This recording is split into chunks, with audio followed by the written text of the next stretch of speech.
Welcome to another edition of ATL Prime Sports. I'm JJ Jurjevich. With me is my co-host, Todd TC Corder, and of course, our fabulous producer, Wayne Ridenhour up there in Memphis, Tennessee, Memphis Tigers land, Anthony Hardaway land. The list goes on. It's a championship edition of ATL Prime Sports. You can catch us all at ATL Prime Sports on Twitter, Facebook, Instagram, and YouTube. And if you're listening to this podcast on Apple or Spotify, thank you very much. Give us a like, give us a subscribe. What's on tap for today's show? National championship reaction, the Atlanta Falcons offseason preview, and a little bit more. All this right here and more right on ATL Prime Sports. So let's start it off. Wayne, TC, how you guys doing today? Well, I think I would be doing a lot better if I could have done better on our pick six from last week, because I picked Alabama, and it is not helping me out that Georgia won. But congratulations, great thing. It was a tough week for both you and TC. Todd, how you doing, man? Doing great. I was disappointed this week in the NFL. I thought we would see another version of Slapshot with Antonio Brown. I kind of missed that. Him stripping down. The only thing he needed to do was strip down his drawers, and you had the end of the Slapshot movie when he's jumping around, when the folks in the Slapshot led by the Hanson brothers are carrying the Federation Cup trophy by their hand in their jock, and then Antonio Brown's kind of, jumping around in the back of the end zone, and the only thing he's missing when he pulls down his shorts would have been a jock. We would have this year's NFL version of Slapshot. I didn't see any Slapshot antics last week during the last week of the regular season, and I'm sure the Buccaneers miss him dearly. And, congratulations to the Bulldogs winning the national championship. Yeah, absolutely huge. The fireworks happened on Sunday night when we thought the Raiders and Chargers might actually tie, and both of them would sneak into the playoffs, leaving Big Ben at home. That would have been the fireworks to end the NFL season. Well, folks, let's go ahead and get into it. The Georgia Bulldogs are your national champions for the first time since 1980. That's, if you're counting, 14,984 days. So defeating the Crimson Tide 33-18, got to get that weight off the back. Defeated the Crimson Tide. What were the biggest takeaways from that game? Todd, we'll go with you first. Well, my biggest takeaway and one of the best stories in the history of college football has to be Stetson Bennett. The kid walked on, went to JC, junior college in Mississippi, came back, fought its way up to the depth chart, finally got a chance to start, but only because JT Daniels was injured. Matter of fact, during the first game of the season against Clemson, a game Georgia won 10-3 thanks to the defense, Stetson Bennett wasn't even on the depth chart. This is Disney movie stuff. Somebody needs to do a movie on Stetson Bennett. This is really incredible. The last walk-on quarterback to win a national title since 1997 when Brian Griese in Michigan did it. And, it's incredible. Georgia gets all these 4 or 5-star football players, and here they are, winning it with a walk-on who wanted to do it his way, acts his own way. He's real authentic. He doesn't care what anybody thinks about him. He says and means what he does. And honestly, it's refreshing, and hats off to him. What a gutty performance in that game. He wasn't well protected at times, and he managed to be able to do an excellent job in moving the team downfield, especially in that fourth quarter. And, of course, with the help of the offensive line, because that's where the game was won. Georgia's offensive line dominated Alabama's defensive line, and in the fourth quarter, if you want to flip the script, we mentioned it in our preview of this game that, Georgia's defensive line they had to be able to whip the offensive line of Alabama and get to Bryce Young and they did it several times. And to me, the defensive player of the game had to be number 17 in Dean. That would be my defensive player for Georgia, and the offensive player to me is Stetson Bennett. You made your great points there. Stetson Bennett, not David Green, not Matthew Stafford, not Eric Zaire, not Mike Bobo, not Aaron Murray. None of these guys, not JT Daniels, not Justin Fields, not Jacob Eason, Stetson Bennett, the 3-star, the 2-star, whatever star, Black Shear, Georgia. I want to be a Georgia Bulldog since I was 3 years old. That is the storyline you were talking about, Todd. Well said. Stetson Bennett had a heck of a fourth quarter, 2 touchdowns in that fourth quarter. Completely played the way Georgia needed to on those last 2 crucial drives. I'm right there with you. I think another key in this game was Lewis on the scene. Number 16, the defensive MVP with 7 tackles and a pass breakup. He played extremely well. Keely Ringo with the 79-yard pick 6 to really seal the deal. A championship game record, by the way. So there's so many takeaways from this, but I'm right there with you, TC. The takeaway is it's not the name brand quarterback. It's not JT Daniels that won the championship. It was Stetson Bennett. Wayne, what's your thought on the national championship game? Well, I'm in a unique position because I am not only a Memphis fan, but I am also an Auburn fan. And being an Auburn fan, I got to watch this game from a third-party point of view. And I liked the game because it started off kind of slow, very defensive type game, and then it built momentum. And by the fourth quarter, it was kind of a shootout. Plenty of bad calls, plenty of exciting plays. And, being that I was neither team, I got to enjoy it, purely as a sporting event. It was fun. TC, your final thoughts on the game, and we'll move on. If I can talk about Alabama for a bit, the performances by Anderson. I mean, I think he's the best player in college football. I mean, what a game this kid had. They tried to every which way but loose to block him, and he was still just a pain in the neck for Stetson Bennett all night. Whether he rolled out, whether he stepped up in the pocket, it just didn't matter. Anderson got there, and he was just tremendous.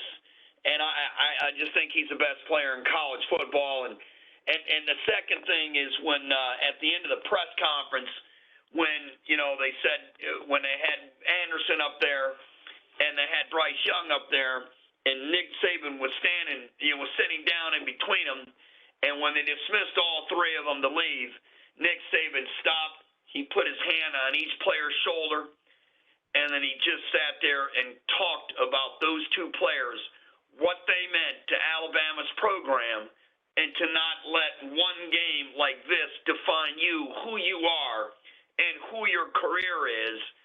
And to me, that was an absolute classy thing to do. And also the way Saban spoke with Kirby Smart there at midfield. He really congratulated Kirby Smith and said, hey, you deserved it. You dominated us in the fourth quarter. Congratulations. He told him he loved him. And, of course, Kirby Smart went ahead and asked about the wide receiver from Alabama getting injured. Saban told him it was an ACL. It looked like an ACL, which was a big loss for Alabama in that game. That took away any downfield chances they had of throwing the football, because after that it was nickel and dime. And there's no way that you've got to stretch that Georgia defense out. And without with that injury, they couldn't do it anymore, and that just even turned Jordan Davis and company loose anymore. They just didn't respect the deep passing game, and they just went after Bryce Young with fury, and that was from the first snap on. I mean, injuries are part of the game. Georgia deserved to win the game, and most likely would have won the game anyhow, without a doubt. But I just watched the difference on that defensive line. Getting to Bryce Young, they made life miserable for him. And congratulations to Georgia. I talked to a fan today if I may say, I had to go up to the grocery store, saw this fan with his Georgia National Championship cap on. I'm like, how'd you get that? He said, well, Dick's opened last night at midnight, and I was there at 11:59. That's how much it means to these folks around here to win one after 41 years. Yeah. It means so much. You heard Kirby talking about it, seeing the tears of all the fans from years past, fans that couldn't be here for Larry Munson. This one's for all those players that never got one, the Aaron Murrays, the David Pollocks, the David Greens that were so close, but yet so far. TC, I agree with you. Will Anderson, I think he's the most disruptive player in college football. He may even be the best player. You're right there. He was disruptive early and often. Georgia was having to get rid of the ball quickly. They ran a reverse in the game that was completely busted up because Will Anderson was getting off the line of scrimmage at an impeccable rate. I thought he was offsides every time, but no, he wasn't, folks. He was just getting that good of a jump. Wayne, any final thoughts on the national championship? Well, you brought up something that was kind of interesting about the hat, because one of the Georgia players somehow was named Dean. I think his last name is Dean. Ended up with an Alabama national championship hat and was wearing it around the field, and they caught him on TV like that, and I thought that was hilarious. Oh, there's no doubt that was really funny. I saw that on social media today.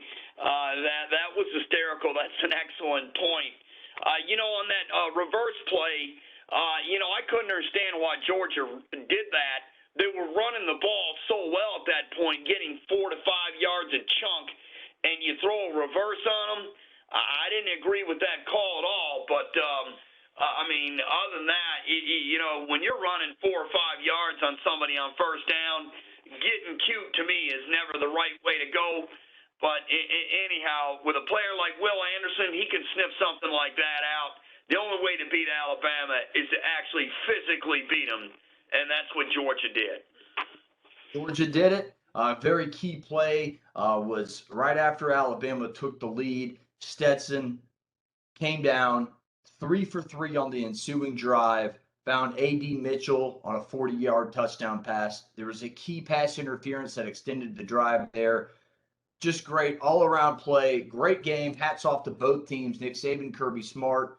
Keep your heads up, Alabama. You'll be right back. And this won't be the last Alabama-Georgia championship-type game. Let's move on to our second topic. The Falcons season ended at 7-10. It's still weird for me to say that, guys. 7-10, 17 games, not quite used to it. What should fans expect going into the offseason? I'll break it down like this. Look, the cap space is huge. O-line and D-line issues. Got to focus on free agency additions and maybe some subtractions to open up that cap space. And I'll throw the floor to you, Todd. What do you think? Well, there's no doubt about it. The defensive line and the offensive line, you can flip a coin which one is worse. I'll slightly give it to the D-line. They just can't get to the quarterback, 32nd in the NFL? They're just absolutely brutal. And they can't protect Matt Ryan, who isn't the most mobile quarterback in the league, but still a good one. You mentioned the cap issue. They're 180 million already committed to 32 players for next year, I believe. They're in a tough situation to try to get free agents. I mean, they're talking about the Calvin Ridley situation where they said nothing has changed at Fontenot on the Calvin Ridley situation. They're going to continue to try to support Calvin. I think you got to trade him. You just can't sit here. Everybody's tradable, unfortunately, on this team now. You got to start from scratch, and you got to build the football team inside and out. Corner seems to be a real bright spot on this football team. Patterson's a real bright spot on this football team. But really, the front seven needs a lot of work, and your offensive line needs work. And you can't you can't resolve that. I mean, the NFL is one sport where you can get better quickly, but the Falcons' cap situation doesn't allow them to get better quickly. They have so many holes to plug. I thought the coaching staff really overachieved with this 7-10 mark. And last week, with the performance was putrid. I mean, it was pathetic. They didn't show up at all. They got whooped on both sides of the line of scrimmage. They looked like they were ready to not even. They looked like they were ready to mail it in. And New Orleans was playing for something, and you could see it from the very beginning. Yeah, you're right. I'm going to piggyback off the O-line, D-line. What you're going to have to do is Grady Jarrett's a big cap hit next year. If you are able to restructure his contract and sign him for a 3 or 4 year extension, that'll alleviate some cap space. I like the idea of the Calvin Ridley trade. If he doesn't want to be here, which I hope he does, but open up that room because I think Cordero Patterson deserves to stay in Atlanta. The man played outstanding. He was the most exciting player for really a dud of a team. And TC, you mentioned it. Arthur Smith did a heck of a job coaching this team up. I didn't think they'd get 7. I think I called 6 wins, 7 wins tops. I said 9 and 8 was the ceiling. They came very close to that. So I'm very surprised and pleasantly surprised at the job the Atlanta Falcons did. Cap space will be an issue for at least one more season. Matt Ryan is the big hit there. And look, there's so many offensive and defensive issues on the front 7. It's going to be hard to patch up with free agency. So it's going to take some very creative thinking for Terry Fontenot and this front office to move forward. Wayne, what are your thoughts on the Falcons moving forward this offseason as a fan, buddy? Well, I've been a fan since 1980, and I've seen coaches come and go. I've seen players come and go. And lately, over the last decade or so, they haven't had much success with good players or with good coaches. And I think the front office seems to be the only thing that was consistent. And so adding Terry Fontenot, I think, is a good start in correcting what is ailing the Atlanta Falcons. And you know, you can talk about cap space, you can talk about money spent, you can talk about draft choices, but I think there's the front office is what needs to change to make this team turn around. I agree. TC, any final thoughts on the Falcons and moving into the offseason? This is not easy to say, but I'll say it. You know, there's that rumor out there. Matt Ryan is saying that the team's not far off. I think we're about 2 or 3 games away. Well, there's a ton of teams that are 2 or 3 games away in this league. The competition is really tight. This team, to me, overachieved. They're a long way away from playing postseason football. Their negative plus minus in terms of points scored and points against was almost as bad as the Detroit Lions. They could have had the Detroit Lions record. That's how far away this team is. They didn't. So I really can't play the woulda, shoulda, coulda game, even though it's tempting. But, there was a statement out there to trade Matt Ryan to the Pittsburgh Steelers for a 2nd and 5th rounder. And I'm telling you what, if you're Atlanta and they take his salary, I don't know the salary implications, but if they could take it, golly, you're going to start all over one way or another. And even though Ryan's one hell of a quarterback, he is in his upper 30s. Eventually, he's going to start showing signs of a regression. I mean, I know he's had an excellent career, 20 touchdowns for every X amount of years in his career. He's had 20 touchdowns. So it's been a real good one to speed it up. But, golly, nobody is untradeable on this team at this point.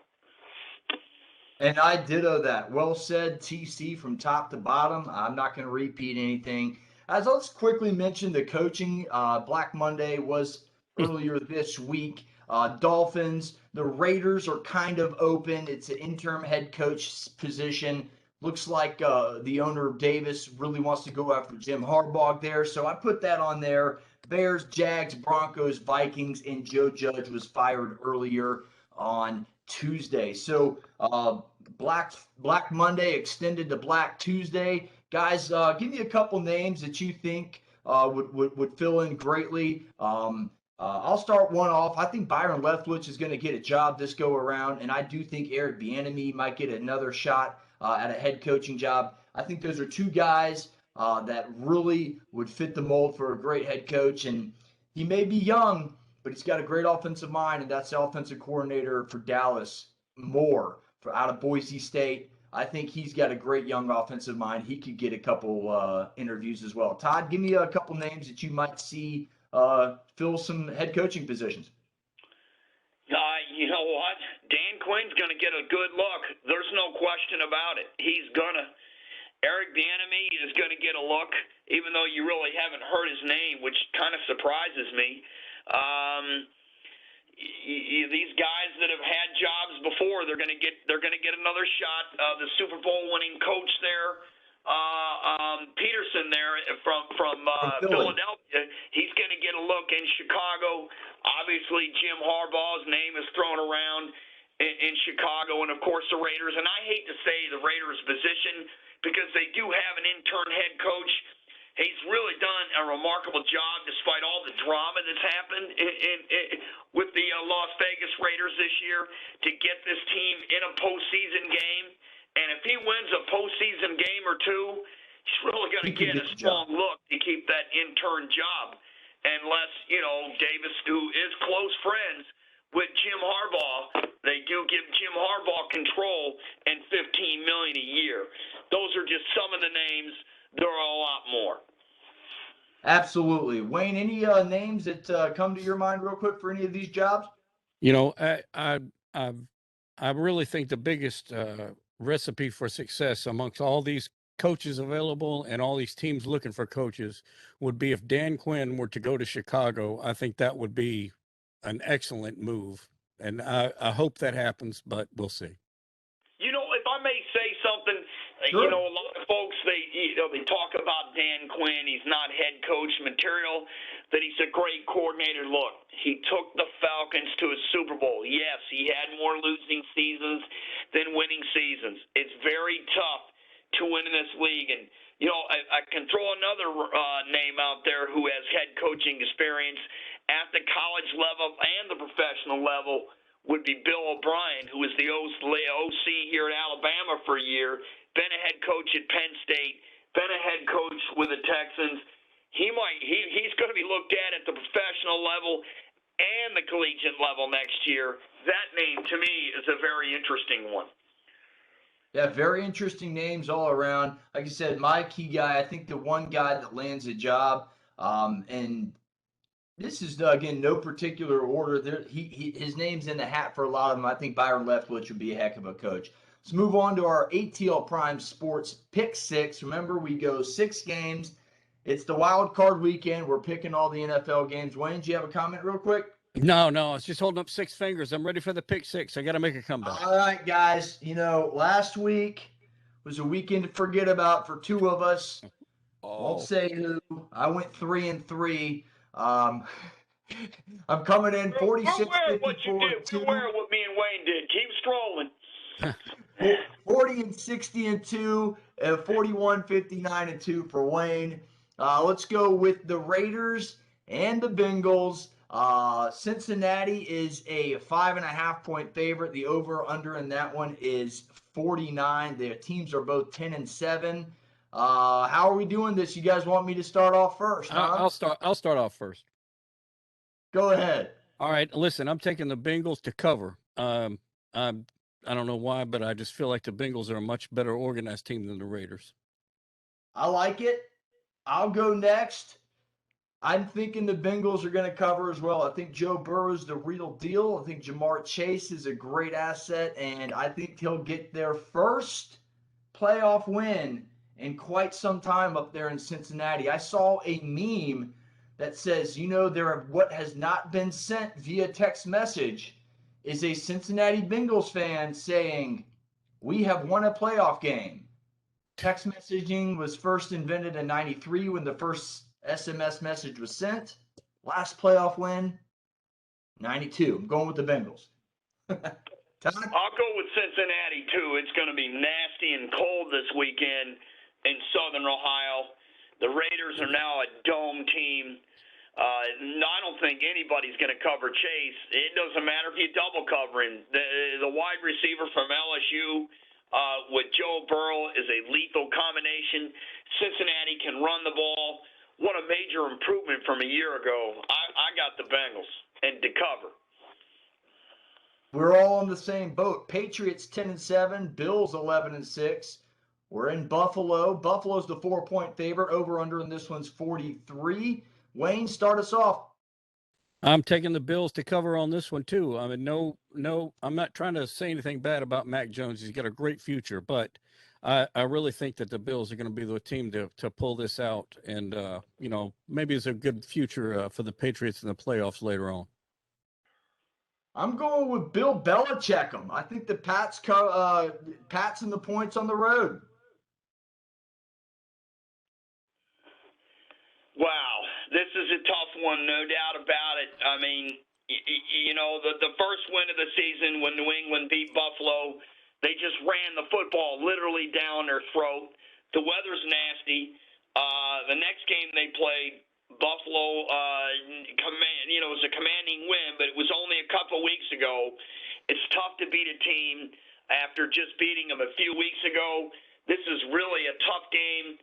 I like the playoff experience that Belichick and his staff has. What did you say the line on that was? -4 Buffalo. So if you get the Pats, you get 4 points. Yeah, I'll take New England.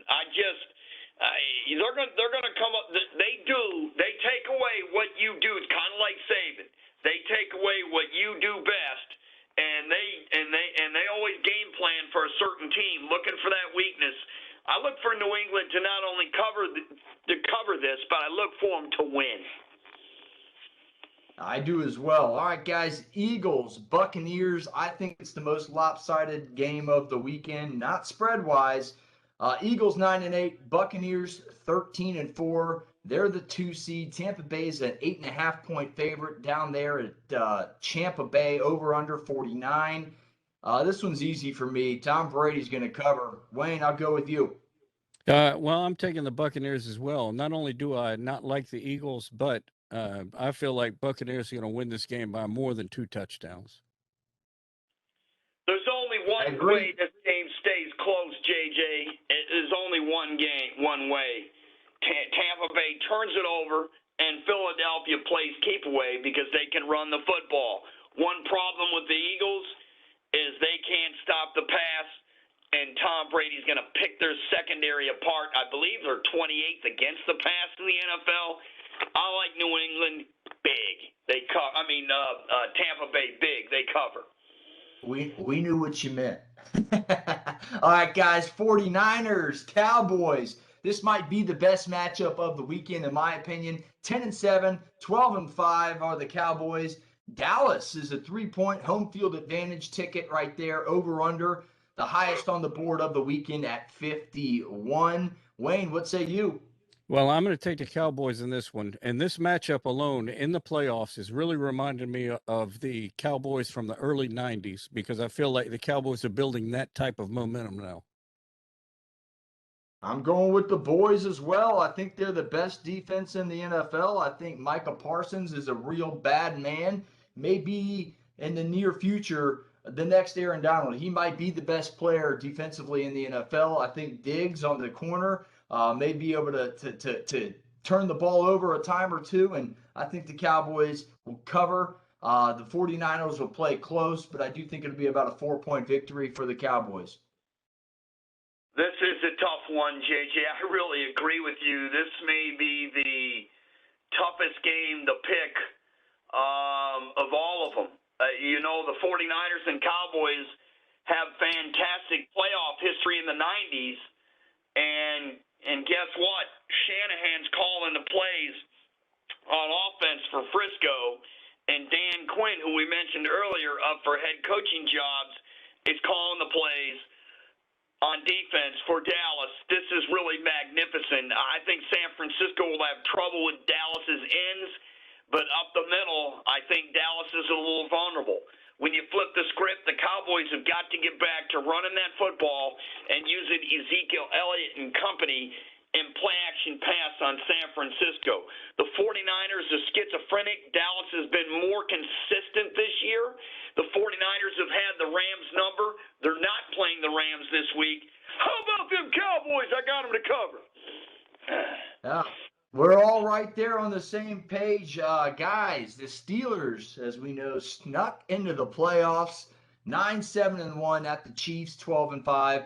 This may be the easiest game to pick straight up, but that spread scares me. KC 12.5-point favorites, over under 46 and a hook. Wayne, what you got? Well, they've tempted me with this spread. I'm going to take Steelers and the points because Kansas City will win the game, but they're not going to win by that much. It'll maybe be a touchdown at the most. I'm right there with you, but I gotta go with the Chiefs and the points. Mahomes, Hill, Kelsey, and company. I think they'll win by 2 touchdowns, but I think it'll be a competitive game. I'm going with the Chiefs. I'm going with the Bird. You know what? Pittsburgh took a beating a few weeks ago in Kansas City. Ever since that beating, they have turned it around. Right now, they're playing for Big Ben. That defense is on fire. Kansas City's offensive line had issues, especially last week against Denver, has had issues on and off all season long. T.J. Watt and Hayward are licking their chops to get after Mahomes. If they do get after him, no way Kansas City beats Pittsburgh by 12. And who knows, maybe the Steelers will play one more game with Big Ben at quarterback. I've got the Bird. Hey, you know, you made a great point. TJ Watt, Cameron Hayward, they can't control a game. And if they are getting after Mahomes, we all saw what happened in the Super Bowl. Mahomes went down, Bucks took on the ship. So let's go to the last game of the Pick Six. Cardinals 11-6 at the Rams 12-5. Divisional battle in the playoffs. Los Angeles Rams are the 4-point favorites. Over under in this game's 49 and a hook. Wayne, what you got? It's the Battle of St. Louis. For those of you who might remember, I'm going to take the Rams in this because I feel like their offense is much better than the Cardinals, and you know I'm taking them to cover. Yeah, I got to go with the Rams to cover. DeAndre Hopkins' absence really gives me the lean to the Rams. Cam Akers is back from an Achilles injury in July, which is just a hats off to sports science and sports medicine. I'm going with the Rams to cover. Look, I think Stafford's bound to play a good, clean football game. He hasn't done it in a couple games. He's got to get over the turnover bug, but I do think the Rams cover. You mentioned the turnover. You mentioned the bug with Matt Stafford. You're right. Matt Stafford does need to play a clean game, but Matt Stafford has been waiting this for a long time. This is the best chance Matt Stafford has to getting the Super Bowl. Playing 12 years in Detroit, 3 playoff appearances. Yes, they should have won the game against Dallas. A brutal call went against them, would change the complexion of the game. Detroit lost in Dallas. That was their best shot to win a playoff game. No, Matt Stafford's going to come out and play lights out this game. You're going to get the good Matt Stafford, and I expect the Rams to cover at home against the Cardinals. And you mentioned that injury to Hopkins. That is a huge injury. I like the Rams to cover. Yeah, we're all on the Rams. We're all on the Stafford wagon. Look, it's a Georgia and Georgia connection again. Obviously, Georgia alma mater Matt Stafford. The head coach McVay went to Marist High School right here in the Atlanta area, so the Atlanta connection. Guys, any final thoughts on the show? I'll close it out with congratulations to the Georgia Bulldogs. 41 years is a long, long time. Yeah, I'm just ready for some college basketball at this point. I'm ready to talk some college basketball, Wayne. You and I talked about that on the phone earlier today. I am itching to talk some college basketball, no doubt about it. But you know what? Georgia wins the championship. They deserve it. A true champion. And I'll tell you what, they beat an Alabama Nick Saban-led team which is an incredible feat because Alabama has either won the national title or lost to the team that did in 14 of Nick Saban's 15 seasons in Tuscaloosa, the lone exception in 2013 when Bama lost to Auburn, and then AU gave up the lead in the national title game with 13 seconds remaining to Florida State. That, to me, is the way to end the show. An incredible champion that Alabama was, and now Georgia is. Congratulations to the Bulldogs. The Dogs and the Braves killed the narrative. Congratulations for TC, for Wayne. I'm JJ. This has been another edition of ATL Prime Sports. If you like the videos, give us a like, give us a subscribe. And again, you can find us all at ATL Prime Sports on Twitter, Instagram, Facebook, and Twitter. You can find Wayne at RWY Jr., TC at Corder Todd, and myself at JJ Get You One. Get you one. Later, everybody.